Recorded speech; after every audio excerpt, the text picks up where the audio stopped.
Hello, everyone. For your upcoming assignment, I would like to give you a little bit of an overview of how to do a visual analysis of a ceramic piece, just the basics. So one thing you want to think about first when you look at a piece is define its shape. Is it a bottle? Is it a jar? Is it a ewer? Is it a bowl? Is it a plate? And when you define it, try to think in broad terms. Don't term it tea bowl because most likely there were other things consumed from this bowl other than just tea, right? Or when you have a bottle or an ewer, don't necessarily say wine ewer or wine bottle because it might have held, water or liquor or something else. So try to be as broad as possible when you define the shape.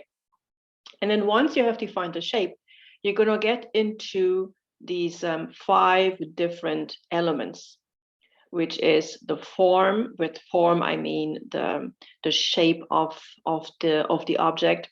Color mostly refers to color of the glaze, but also color of the body, the clay body. The foot, as we already discussed multiple times, the foot is extremely important. So what does the foot look like? And then finally, the decoration. What kind of techniques were used? What kind of motives do we see and what do they mean? So in terms of vessel parts, and because we have so much talked about tea, I'm mostly going to show you bowls in this presentation. So when we think about a ceramic piece, we can think about describing an anthropomorphic human-like body. Okay, so the body of a piece always has some kind of an edge or lip. It has a body, it has most often like a neck, a shoulder, and it has a foot. Okay, so try to think about these terms when you describe a piece. And you can start from bottom and then go up to the top, or you can start at the top and then go down to the bottom. But you should always mention, what does the lip look like? Is it outward, curving? Is it straight? Is it inverted? Is it thick? Is it thin, etc.? And then the body of a bowl or ewer or jar can also have multiple like shapes, right? It can be curved, it can be straight. Here, I would say it is curved, right? It's curved. And then, of course, there's an inner and an outer wall that we can get to when we talk about decoration. Excuse me. And then the foot, look at this. The foot can be high, short, it can be hollow, it can be turned, unturned. So in this case, I would say it's a fairly high foot, right? And it's a turned foot as well. Now, when we get to the surface and we talk about glaze, there are a number of terms that we can use to describe the surface. So for instance, if we have these pinpoints, that means we have space in the glaze where the glaze didn't go to. Okay, so these are little pinpoints, usually darker. And then we have cracks. Here we have some kintsugi filled in the cracks. Cracks can be large, meshed, fine meshed, coarse, thin, fine. Cracks can be all kinds of things. Here you see like natural cracks that either developed during a firing, after the firing. Ceramics is like a living piece. So the cracks can develop even years after a firing of the piece. But it seems that these cracks develop during the firing and after the firing, shortly after the firing. It has this ball has a rounded lip. It has a more like steep walls, more like angular almost, right? And then there is if you compare this with this ball, it has a very sharp edge down here, right? Between the ball and the foot. And the foot is extremely high and it has the crawling glaze. Again, there's glaze contracting during the firing because it didn't really stick to the clay body well. And I think that's what I wanted to say in this slide. Now, Getting to decoration. Decoration can be monochrome, meaning that there's no decoration whatsoever. If it has a decoration, look at the registers.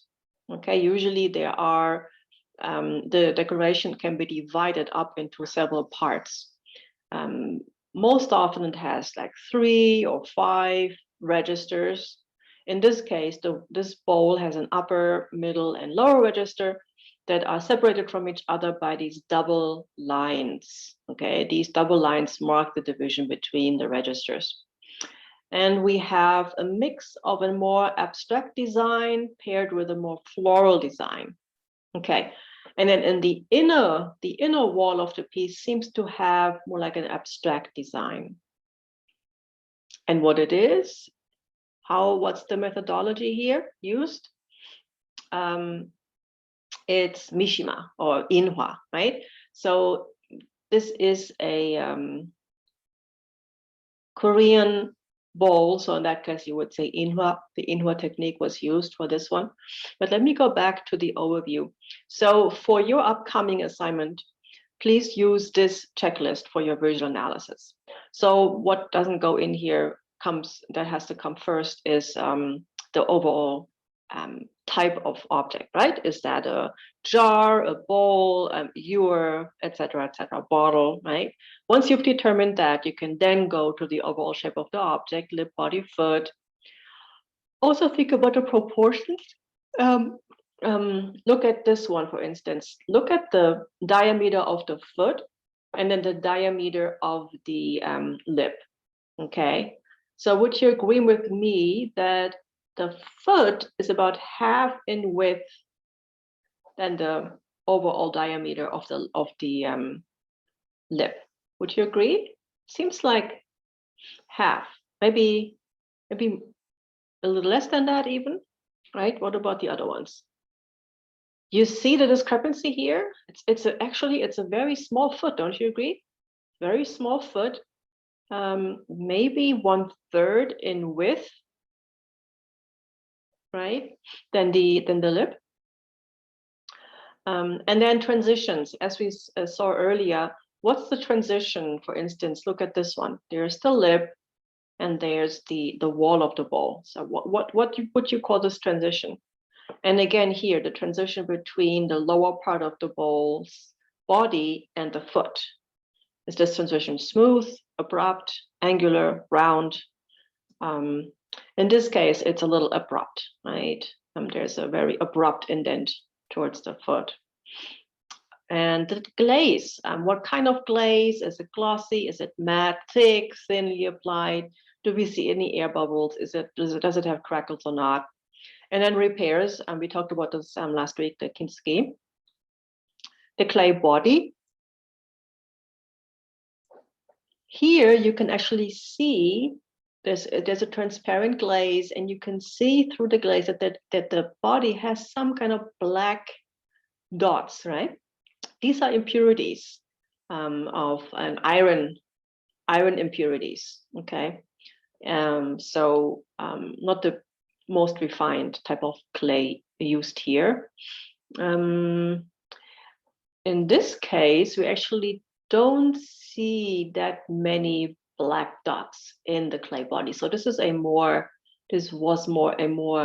to have been more like a refined stoneware clay body. Okay, and then the foot, is it trimmed or not? Does it have spur marks? Of course, the spur marks you can only see if you turn the piece around. And then surface decoration, yes, no. Okay, so that should be your checklist for this Friday. And in terms of decoration techniques, we just talked about the stamping. Let me show you a quick video here of a colleague who did the stamping. As you can see how difficult it actually is to do the stamping.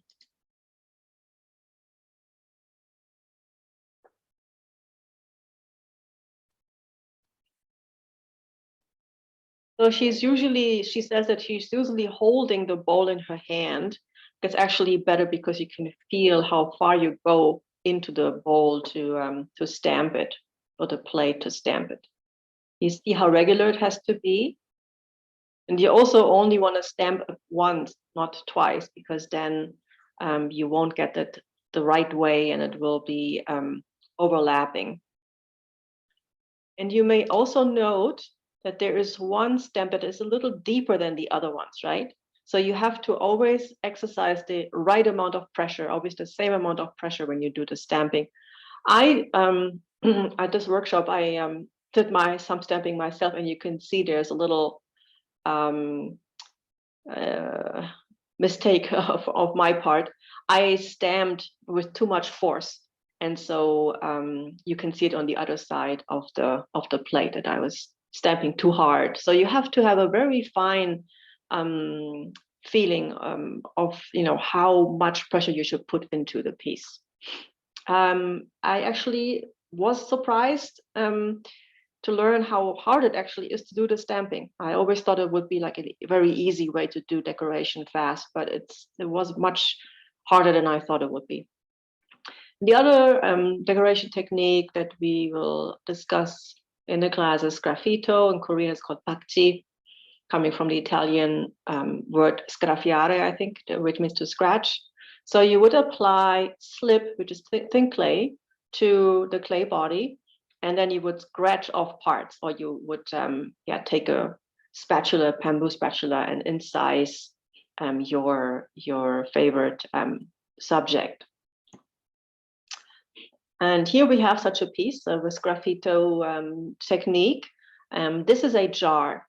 So this is maybe hard to understand why this is a jar, but originally this used to have a lid at the top. Okay, and the lid is long gone. Mostly the lids are gone, but and then there would be some cloth used and some cord around it. Sometimes they didn't even have a ceramic lid, but they would just use a piece of cloth and then put a rope around it, and then that was the cover.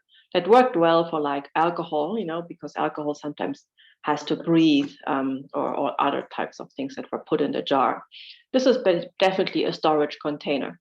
At any rate, so in this case, we have what type of lip? Looks like an inverted lip, right? And then a fairly short neck, and then a body with a very broad bulging out the shoulder here, right? So broad shoulder, and then tapering down into the foot. And the foot is, oh, come on, what's going on here? The foot is untrimmed.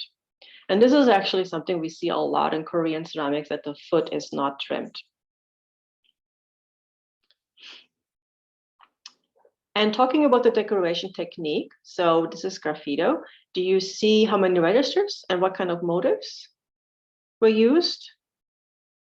So we have, just talking about the body and taking out the neck, just talking about the body. So 1, 2, 3, 4. Okay. So there were 4 registers on this jar. And then the top part looks like lotus leaves to me, very large. And then this seems to be like a floral design. And then we have a whimsical bird in the main register with some what looks like willow trees, perhaps. And then again, some kind of a vegetable floral kind of pattern. So basically, we have floral patterns framing the main motif of a bird on this buncheong jar. And this seems to be actually not sgraffito, but this seems to be brushed on at the neck. Okay. Yeah, you can go to this YouTube video to look at the sgraffiato technique once more. And then this is, in Korean it's called guiyal, in Japanese it's called hakeme. So you would basically just slip brush a jar when it was leather hard. Again, you see that, you see, let me go back. Do you see those loops? So what happened was that probably there was kind of a cloth put around, and then there was a rope put through those loops. So you would tighten the container with using a rope that went through these loops. Okay, here's a colleague doing the hakeme or guiyal. See? So this is a special type of large brush that actually she bought in Korea. This is something that you don't easily buy in the United States. And then just go around.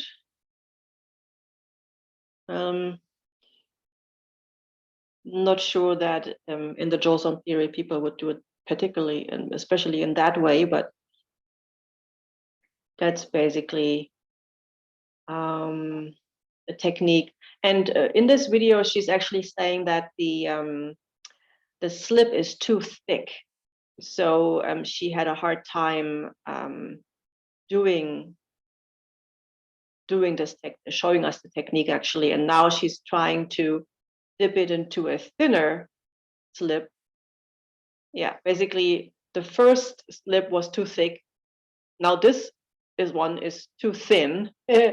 So you have to get the slip with the right amount of texture. This kind of seems to work, but it's a little too thin. So yeah, no, it's not perfect. But at any rate, it gives you an idea of what the technique is like. And then we have the so-called dipping technique, in Korean called dombong. Dombong is onomatopoeia, right? It's like dombong. You dip it into the bowl with the slip. So it kind of, the term dombong replicates the sound that the bowl makes when you dip it. And in Japanese, this is called kohiki, so slip coating. There are some authors who call it that the balls look like donuts dunked in icing. I'm not sure if that's the right way of describing it. But yeah, with slip coating, people basically wanted to imitate the look of white porcelain. So this is the dombong technique. Not easy. I was told you can practice dombong by doing the dishes at home. So let's see what she does here.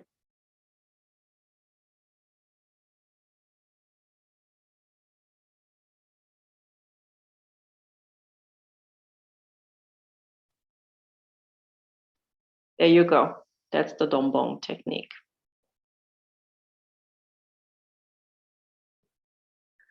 And then the last item here is the iron painting and underglaze. So in this case,